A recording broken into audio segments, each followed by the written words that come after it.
करते हैं हम। तो हमारा अब एक कॉन्सेप्ट ये है यूआरएल। तो जब हम इंटरनेट पे देखते हैं यूआरएल का क्या मतलब है उसको पढ़ते हैं हम। तो यूआरएल का फुल फॉर्म है uniform resource locator.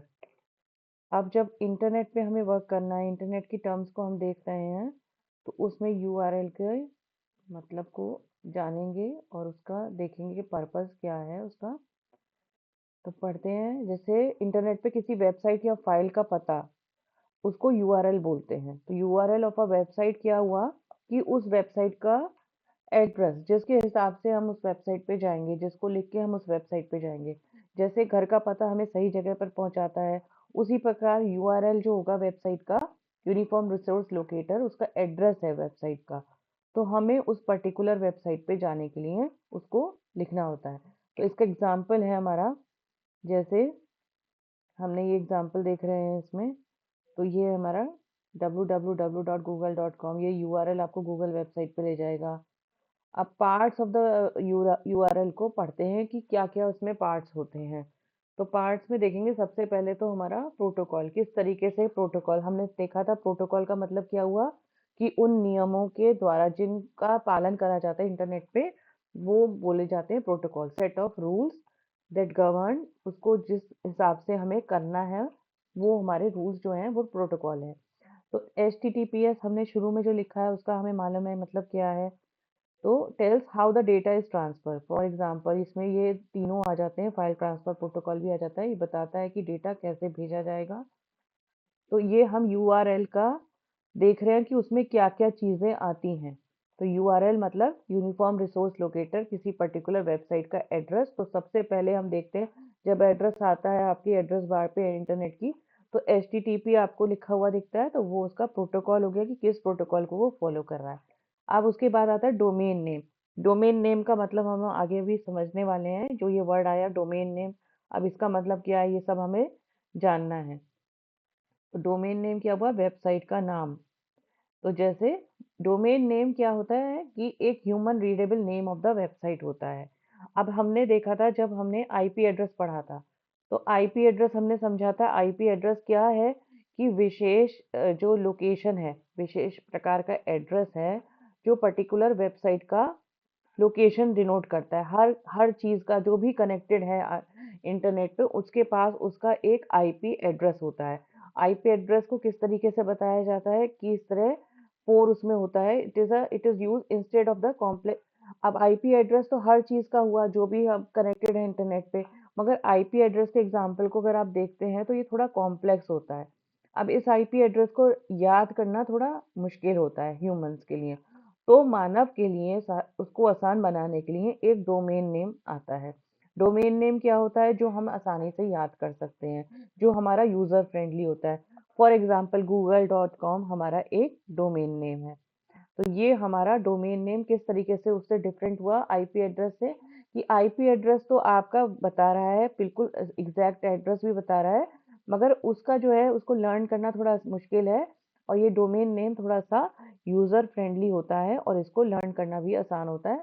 It helps user access the website easily. ये कठिन आईपी एड्रेस की जगह इस्तेमाल होता है। इससे हम आसानी से वेबसाइट का पता जान सकते हैं और उसको टाइप कर देते हैं वहाँ पे सर्च बार पे, और उसको ढूंढ सकते हैं, उस वेबसाइट तक पहुँच सकते हैं। फॉर एग्जाम्पल youtube.com, google.com, ये सब डोमेन नेम हमारे इनके एग्जाम्पल हैं डोमेन नेम के। तो डोमेन नेम और आईपी एड्रेस में डिफरेंस हुआ, उसको हमने देखा।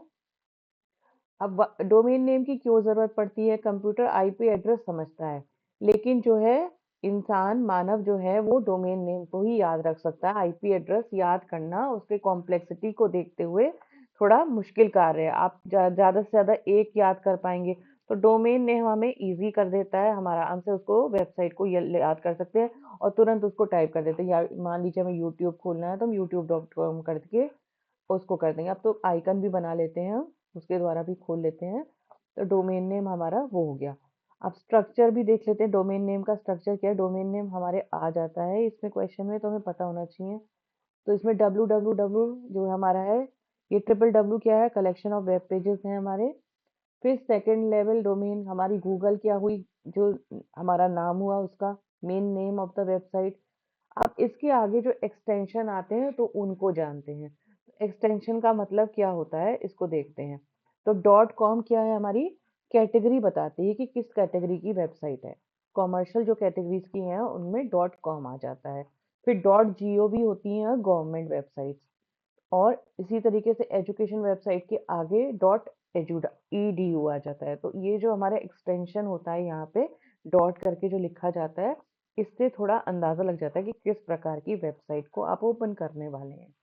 फिर अब इसमें डॉट आईएन भी आते हैं, ऐसे डोमेन नेम भी आपको मिलेंगे। तो वो क्या करते हैं, कंट्री कोड को डिनोट करते हैं कि ये कंट्री कोड आपका इंडिया का है, ये डॉट यूएस आपका यूएस का है, डॉट यूके आपका यूनाइटेड किंगडम का है। अब किस तरीके से डोमेन नेम वर्क करता है, आप या जब आप उसको डोमेन नेम को टाइप करते हैं तो वो क्या करता है, आपका डीएनएस जो उसको रीड करता है वो उसको आईपी एड्रेस में बदल देता है जो कि कंप्यूटर समझता है।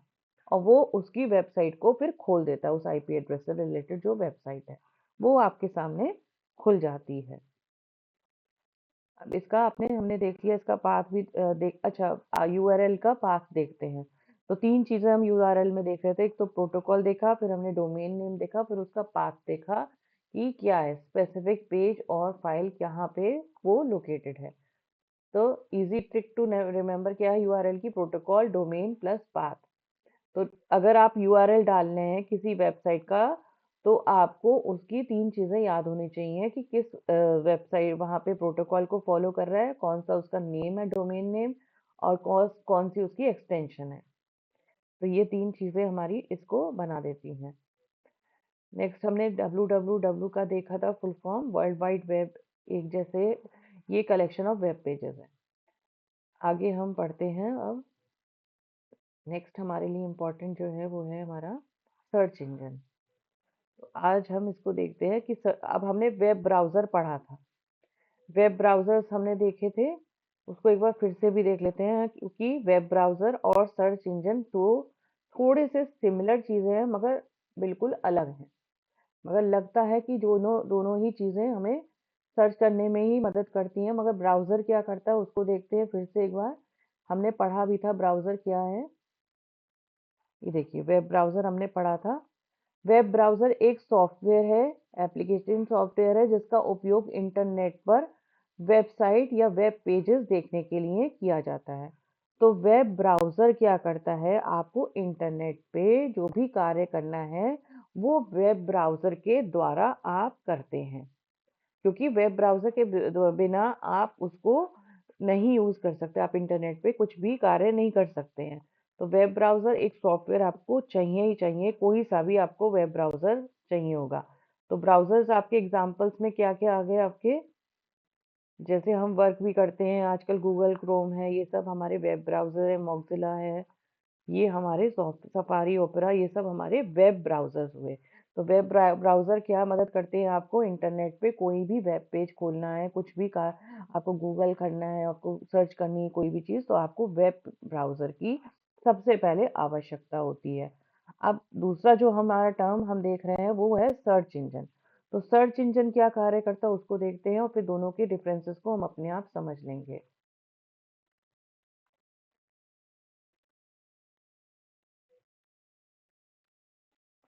चलिए सर्च इंजन देखते हैं। इंटरनेट पर जानकारी खोजने में मदद करता है। जब भी हमें कोई सर्च करनी है, हमें कुछ भी चीज़ ढूँढनी है इंटरनेट पे तो हमें एक सर्च इंजन की ज़रूरत होती है। ब्राउज़र से तो हम इंटरनेट पे आ गए। ब्राउज़र एक प्लेटफ़ॉर्म प्रोवाइड करता है आपको कि आप इंटरनेट पे अब आ गए। आपका एक मतलब एक आपको उस पे बैठा देता है कि अब आप कुछ भी कार्य इस पे कर सकते हैं। देन आपको एक सर्च इंजन देखना होता है जिसके द्वारा आप कोई इन्फॉर्मेशन इंटरनेट पर सर्च करेंगे, कुछ भी आप खोलेंगे उसमें, तो उस सर्च इंजन के मदद से आप करते हैं। अब इसमें किस तरीके के एग्जांपल्स आएँगे, गूगल है, आपका बिंग है, याहू सर्च। तो ये एग्जांपल हैं आपके सर्च इंजन के। तो ये एक सॉफ्टवेयर टूल है जो इंटरनेट पर जानकारी खोजने में आपकी मदद करता है। तो जब आप कुछ लिखते हैं तो ये आपको संबंधित वेबसाइट दिखा देता है। ढूँढ के वो इन्फॉर्मेशन आपको दिखाता है। अब वो किस तरीके से कार्य करता है तो इसको ब्रॉडली थोड़ा देख लेते हैं कि how a search engine works. तो क्या करता है पहले, ये वेबसाइट्स को विजिट करते हैं, इनके सर्च इंजन के बॉट्स होते हैं तो वो वेबसाइट को विजिट करते हैं और उससे रिलेटेड जो भी आपने मांगी है इन्फॉर्मेशन, उससे रिलेटेड वेबसाइट्स को आपको फिर डिस्प्ले करते हैं। तो डेटा को टेम्परेरी डेटाबेस में स्टोर किया जाता है, जानकारी को स्टोर किया जाता है और रैंकिंग जो बेस्ट रिजल्ट्स को टॉप पर दिखाया जाता है, सबसे यूजफुल रिजल्ट, ये सब आपका सॉफ्टवेयर इनबिल्ट है जिसके द्वारा ये सारा कार्य हो रहा है। तो जैसे आप एग्जांपल आप सर्च करते थे यूजीसी नेट आईसीटी नोट्स वगैरह, तो आपको सर्च इंजन वो वेबसाइट या कुछ और आपको उससे रिलेटेड पीडीएफ वगैरह दिखा देता है। इनके अब हम देखते हैं दोनों में डिफरेंसेस, क्योंकि ये कंसेप्ट हमारा इम्पोर्टेंट है। तो देखते हैं, पढ़ते हैं हम इसको। चलिए, तो सर्च इंजन क्या है हमारा? Tool to search the information on internet. Internet पर जानकारी खोजने का एक माध्यम एक हमारा सर्च इंजन है। अब वेब ब्राउजर क्या है कि यूजर और इंटरनेट के बीच में एक प्लेटफॉर्म है जिसके द्वारा आप इंटरनेट पे वर्क कर पा रहे हैं। तो वेबसाइट खोलने का सॉफ्टवेयर हो गया ये। अब इनके वर्क और फंक्शन के हिसाब से कि जो आपका सर्च इंजन है वो आपके कीवर्ड्स आपने जो भी डाले, आपको जो भी रिलेटेड कुछ इन्फॉर्मेशन चाहिए उसके कीवर्ड डाले, उसके बेसिस पे वो आपको सर्च करके दिखा देगा कौन कौन सी वेबसाइट इससे रिलेटेड आपको इन्फॉर्मेशन दे सकती हैं। ब्राउजर क्या करेगा? आपको पूरे पूरे वेब पेजेस आपको दिखाएगा। तो वेब ब्राउजर के माध्यम से आप वो कार्य कर पा रहे हैं। सर्च इंजन से पहले भी आपको एक वेब ब्राउजर चाहिए होगा। अब सॉरी, एग्जाम्पल में इसमें आ गया गूगल सर्च बिंग, और इसमें आपके गूगल क्रोम, मोज़िला फायरफॉक्स, ये सब आपका इसके एग्जाम्पल्स हो गए। नेक्स्ट आप देखते हैं आउटपुट इसका क्या है कि डिस्प्ले क्या करेगा? आपको लिंक्स देगा वेबसाइट्स के, वहाँ पे वो एक्चुअल वेब पेज डिस्प्ले करेगा। तो ये आपके डिफरेंसेस हुए इसमें। नेक्स्ट हम आगे देखते हैं।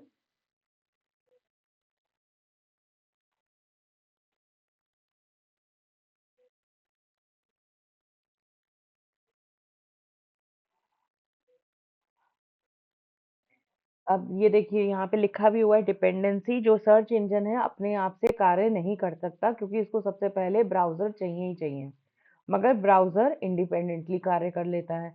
ब्राउजर को किसी सर्च इंजन की जरूरत नहीं है, वो अपने आप जब ओपन हो गया तो आपके कार्य करने में सक्षम है अपने आप से ही। तो ये एक एप्लीकेशन सॉफ्टवेयर है, ये वेब की एक सर्विस है, इंटरनेट की एक सर्विस है। तो ये हमने इसके डिफरेंसेस देखे और इसको समझे।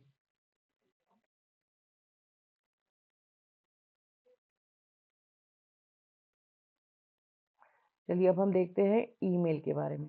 ईमेल क्या है? Electronic mail using internet. तो जब हम इस पे कनेक्टिंग करते हैं इंटरनेट पे, तो हम कोई भी मैसेज या कुछ भी भेज सकते हैं, कई डॉक्यूमेंट्स कहीं भी भेज सकते हैं, तो किसी को भी भेज सकते हैं, कहीं पे भी जो दूर बैठा हुआ है उसको हम लेटर, ड्राफ्ट, डॉक्यूमेंट्स, पीडीएफ कुछ भी शेयर कर सकते हैं ईमेल के माध्यम से। तो ये क्या है? Electronic mail using the internet. अब इसका देखते हैं कि इसके में क्या किस तरीके से कार्य होता है। तो इसमें यूज होती है हमारी जीमेल है, माइक्रोसॉफ्ट आउटलुक है, ये सब हमारे यूज होते हैं। Method of sending end receiving message using the internet. अब इससे क्या होता है हमारा कि ये क्या करता है? संदेश भेजना और प्राप्त करने का एक तरीका है। ईमेल से हम क्या क्या भेज सकते हैं हम, तो वो देखते हैं। हम टेक्स्ट मैसेज भेज सकते हैं, डॉक्यूमेंट, फोटो, वीडियो, कुछ भी हम सेंड कर सकते हैं, रिसीव कर सकते हैं। अब इसमें क्या क्या पार्ट होते हैं तो वो देखते हैं हम कि यूजर नेम हो गया एक तो हमारा, फिर एक सेपरेटर होता है और उसके आगे होता है आपका डोमेन नेम। इसमें क्या है? ईमेल की जो सर्विस प्रोवाइडर है वो इसका डोमेन नेम होता है। तो ये आपका ईमेल एड्रेस का एक एग्जांपल है जिसको आप शायद यूज भी करते हैं जनरल, क्योंकि अब तो ये सब चीजें इतनी कॉमन हो गई हैं। तो ये हमारे डे टू डे लाइफ में भी हम लोग इन्हें यूज कर ही रहे हैं। तो क्या किस तरीके से वर्क करता है ईमेल आपका? आप मैसेज लिखते हैं, सेंड करते हैं, सर्वर के माध्यम से मैसेज पहुंच जाता है और रिसीवर के इनबॉक्स में पहुंच जाता है। ये उसके कंपोनेंट हो गए। अब इनबॉक्स में जब आपका आ गया मैसेज, आप उसको रिसीव कर लेते हैं। अधूरा ईमेल कौन सा है, जो ड्राफ्ट में पड़ा रहता है। सेंट वाले आपके कौन से भेजे गए आपके ईमेल है। ईमेल के प्रोटोकॉल्स हमने देख लिए थे, simple mail transfer protocol, post office protocol, internet message access protocol. तो ये हमारे ईमेल से रिलेटेड प्रोटोकॉल्स हैं जिनके फुल फॉर्म्स हमें देखने हैं। चलिए, अब नेक्स्ट हमारी इंपॉर्टेंट चीज़ है, वो है फाइल फॉर्मेट। तो इसकी डेफिनेशन है कि फाइल फॉर्मेट डेटा को कंप्यूटर में स्टोर करने का एक निश्चित तरीका होता है जिससे उसे सॉफ्टवेयर द्वारा पढ़ा और उपयोग किया जा सके। तो अब हमने जो फाइल फॉर्मेट देखते हैं, जब हम कुछ सेव करते हैं तो हमें कुछ एक्सटेंशन के साथ वो सेव होता है, तो और वो डिपेंड करता है कि आप किस चीज़ पे वर्क कर रहे हैं, किस टाइप की एप्लीकेशन सॉफ्टवेयर पे आप वर्क कर रहे हैं, उसी के हिसाब से आपकी एक्सटेंशन जो होती है, उसकी डॉट जो लगा के आगे लिखा जाता है, वो आपका फाइल फॉर्मेट जो होता है, वो उस हिसाब से कंप्यूटर उसको सेव करता है। It depends upon the type of file that you are creating. तो किस तरीके का डॉक्यूमेंट होगा। अब डॉट टीएक्सटी जब होगा तो आपने जैसे नोटपैड पे वर्क किया है और वहाँ पे कुछ सेव किया है, तो डॉट टीएक्सटी करके आपका डॉक्यूमेंट सेव होता है कंप्यूटर पे। तो ये फाइल फॉर्मेट्स इंपॉर्टेंट हैं बिकॉज ये आपके पीवाईक्यू में क्वेश्चन आया हुआ है। अब डॉट डॉक्स करके जो आता है सेव करके, तो वो आपका वर्ड डॉक्यूमेंट हो गया।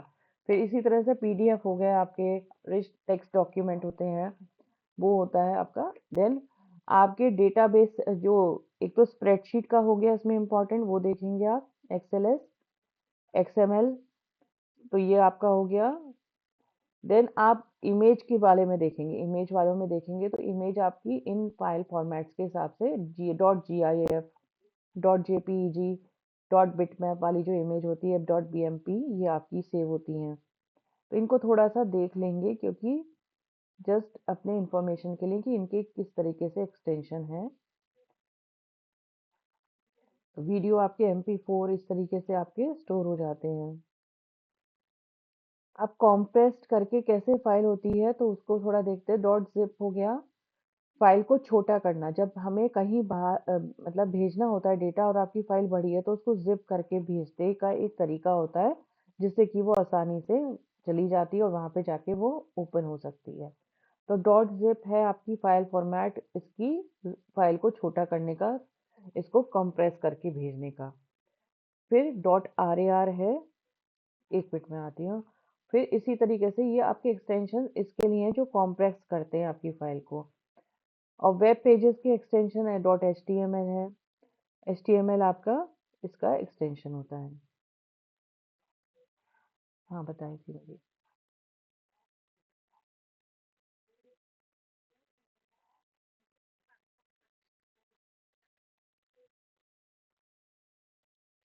Dot JPG, J I P, Z I P, इसका पूरा फॉलो करना पड़ता है, कुछ इसका प्रोटोकॉल होता है उसका फॉलो करना पड़ता है। डॉट जिप जो करेंगे अगर आप एक्सटेंशन भी, तो आपको कुछ उसके प्रोसीजर के साथ जिप करना पड़ता है। बिकॉज मैंने एक बार किया था, बहुत तो किया नहीं, मैंने जिप करके भेजा था। ट्राई करके देखिएगा आप।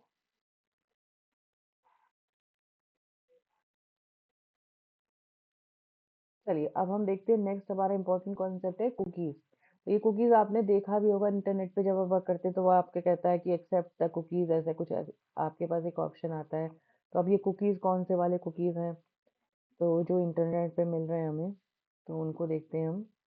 अब ये क्या करते हैं, कुकीज़ स्टोर करते हैं small pieces of data about you.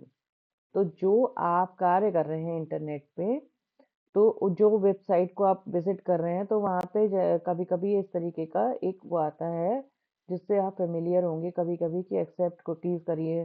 तो ये वेबसाइट जो है कुकीज़ को लेती है, तो वो क्या करती है आपकी जो उसको स्टोर करती है, आपकी सर्च को स्टोर करती है। आप जब लॉग्ड इन है उस वेबसाइट को, उसको स्टोर करके रखती है। तो ये किस तरह से होता है तो इसको देखेंगे थोड़ा सा। अब ये कि small pieces of data about you हो गया आपका। अब ये वेब ब्राउज़र में आपके सेव हो जाता है। Keeps you logged in, remember your preferences, जो भी आपकी प्रेफरेंस है उसको ये याद करके रखता है और आपकी एक्टिविटी को वो स्टोर करता है कि आपने क्या एक्टिविटी की है, आपने इसके बाद क्या देखा, इसके बाद क्या करा, वो सब आपका सेव होता है। अब जैसे फॉर एग्जांपल इसमें दिखा रहे हैं कि जैसे कि आप फेसबुक पे जब आप लॉगिन होते हैं तो क्या उसका एक एग्जांपल इन्होंने लिया है, उसको मैं पढ़ती हूँ। When you stay logged into Facebook after closing the browser. अब क्या है कि जैसे मान लीजिए आपने फेसबुक खोला, उसको बंद भी कर दिया, तो अभी आप उसके बाद भी लॉगिन रहते हैं उस पे, क्योंकि उसकी कुकीज़ की वजह से, उसकी जो एग्रीमेंट ऑफ कुकीज़ है उसके साथ में, तो वो आपका उस पे वो रहता है, लॉगिन रहता है उस पे, आप लॉगिन भी रहते हैं, उसको लॉग आउट नहीं होते एकदम से। अब कुकीज़ क्या है, वो स्टोर कर रहा है आपकी वेब पेजेस की इंफॉर्मेशन, जो वेब पेज आप विजिट कर रहे हैं, उस पे क्या कार्य कर रहे हैं, उसको वो सेव करके रखता है टेम्परेरीली अपने आपके वेब ब्राउज़र के अंदर। को हमने देखा था कैश।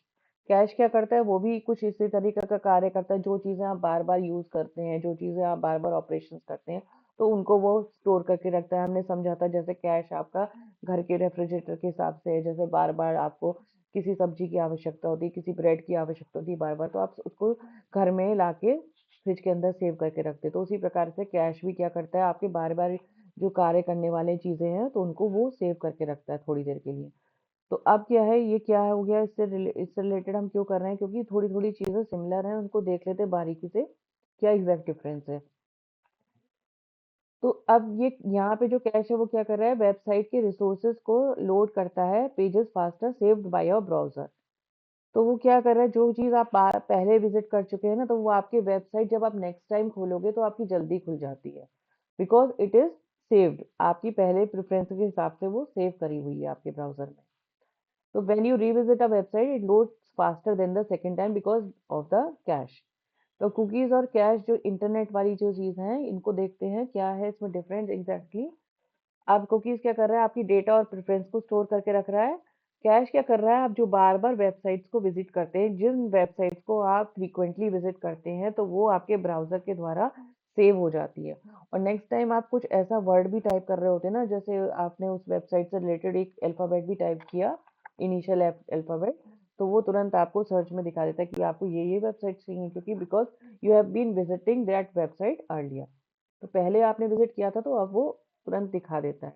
और इस टाइम आपकी वो वेबसाइट आपकी जल्दी खुल भी जाती है, कंपैरेटिवली आपकी पहले बार की बात बजाय।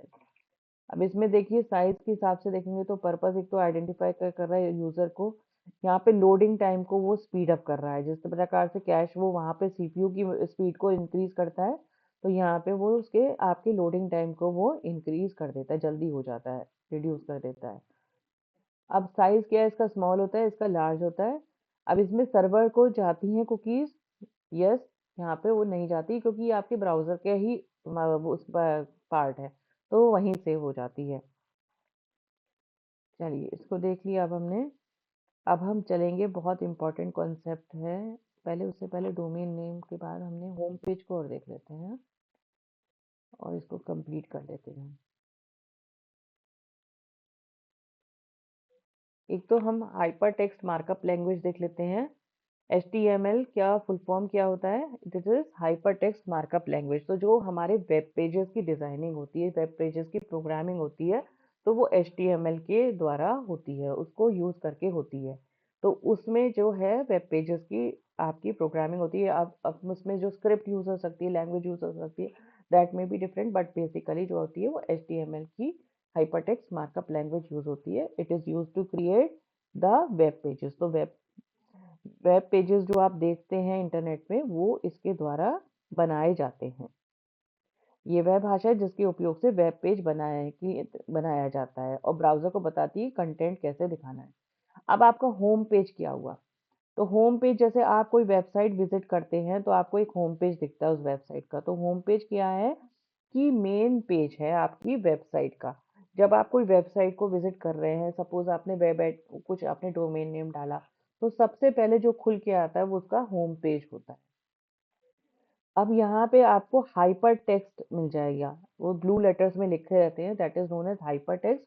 जब आप उस पर क्लिक कर देते हैं तो वो आपको दूसरे वेब पेजेस पे भी ले जा सकते हैं, तो वो हाइपर लिंक होते हैं, उसको हाइपर लिंक बोलते हैं, कि वो एक वेब पेजेस से दूसरे वेब पेज पे तुरंत ही एक लिंक ले जाता है आपको।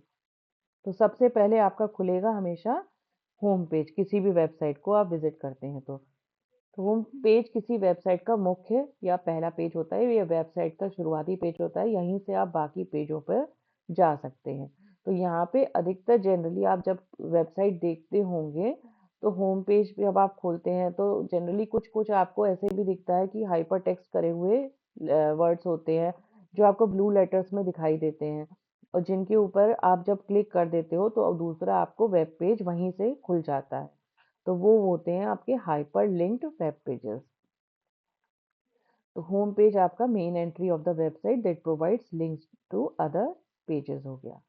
ये हमने कंसेप्ट देख लिया, होम पेज का देखा है, डोमेन नेम देखा, सर्च इंजन देखा, हमने कुकीज देख लिए, कैश देख लिया। अब होम पेज और वेब पेज में क्या डिफरेंस है, इसको थोड़ा देखते हैं। तो वेब पेज क्या हुआ? वेब पेज क्या होता है हमारा? Any single page of a website, कोई भी पेज वेबसाइट का। होम पेज मगर हमेशा उसका मेन पेज होगा, जो इस तरीके से डिजाइन होगा।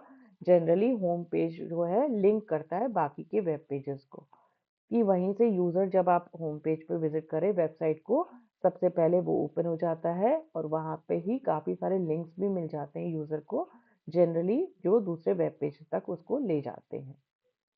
अब इसमें आपको जब होम पेज पे जाते हैं तो उसको आपको ओवरव्यू मिल जाता है कि वेबसाइट क्या है, किस प्रकार की है, वहाँ पे क्या-क्या चीज़ें हैं, तो ये सब आपको इन्फॉर्मेशन जो है होम पेज पे मिल जाती हैं। पर वेब पेजेस क्या होते हैं? वेब पेजेस कोई भी आपका सिंगल पेज है वेबसाइट का।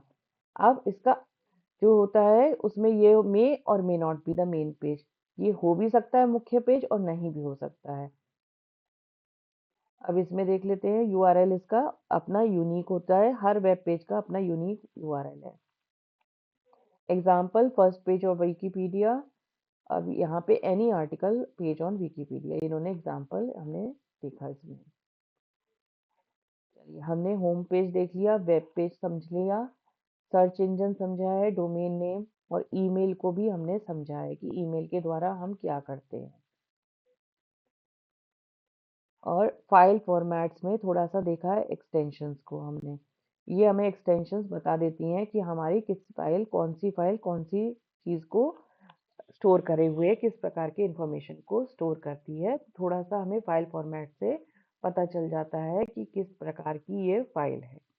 तो ये एक्सटेंशन हमारी इस तरीके की होती हैं। कुकीज़ और कैश का हमने डिफरेंस देखा। अब हम बहुत इंपॉर्टेंट कॉन्सेप्ट को शुरू करेंगे आज। थोड़ा-सा आज देखेंगे, थोड़ा-सा नेक्स्ट क्लास में ही देखेंगे क्योंकि टाइम हमारा हो गया है। तो वो है हमारा मैलवेयर, जो इम्पोर्टेंट कॉन्सेप्ट है हमारा। थोड़ा सा इसका इंट्रोडक्शन देख लेते हैं हम। अब पढ़ते हैं इसको। तो मैलवेयर क्या है हमारा? Any software. अब सॉफ्टवेयर का मतलब क्या हुआ? क्लियर है ये कॉन्सेप्ट? बताएंगे मुझे कोई, सॉफ्टवेयर क्या चीज़ हुई?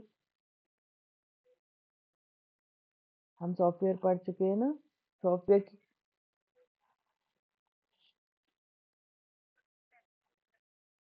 हाँ हाँ,